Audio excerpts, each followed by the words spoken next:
BNP যুগ্ম মহাসচিব Syed Imran Saleh Prince বলেছেন, আঘাতে আঘাতে বিএনপি একটি পাথরে পরিণত হয়েছে, এ দলে অনুপ্রবেশকারীদের প্রয়োজন নেই। দুপুরে কিশোরগঞ্জে জেলা বিএনপি কার্যালয়ে আয়োজিত এক মতবিনিময় সভায় তিনি একথা বলেন। তিনি আরো বলেন, অন্তর্বর্তীকালীন সরকারকে অতি জরুরি সংস্কারগুলি সম্পূর্ণ করে দ্রুত নির্বাচন দিয়ে জনপ্রতিনিধিদের কাছে ক্ষমতা হস্তান্তর করতে হবে। নির্বাচিত সরকারই রাষ্ট্রের টেকসই সংস্কার নিশ্চিত করবে।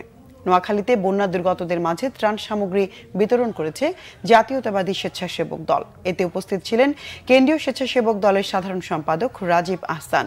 খাগড়াছড়ির দীঘিনালার বন্যা দুর্গতদের ত্রাণ বিতরণ করেছে কেন্দ্রীয় যুব দল। দুপুরে সংগঠনের সিনিয়র যুগ্ম সাধারণ সম্পাদক বিল্লাল হোসেন তারেক এতে উপস্থিত ছিলেন। নড়াইলে যৌথ সভা করেছে বাংলাদেশ জাতীয়তাবাদী দল বিএনপি। নিজ কার্যালয়ে দলটির জেলা শাখার সভাপতি বিশ্বাস জাহাঙ্গীর আলমের সভাপতিত্বে এতে বক্তব্য রাখেন জেলা বিএনপির উপদেষ্টা অ্যাডভোকেট ইকবাল হোসেন। গোপালগঞ্জে কর্মী সভা করেছে বিএনপি। সদর উপজেলার মাঝিগাতি ইউনিয়নে এতে প্রধান অতিথি ছিলেন জেলা বিএনপির সাবেক সভাপতি সিরাজুল ইসলাম সিরাজ।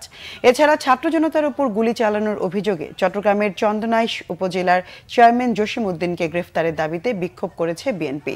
উপজেলা সদরে এতে উপস্থিত ছিলেন যুবদল, ছাত্রদল ও অঙ্গ সংগঠনের নেতাকর্মীরা।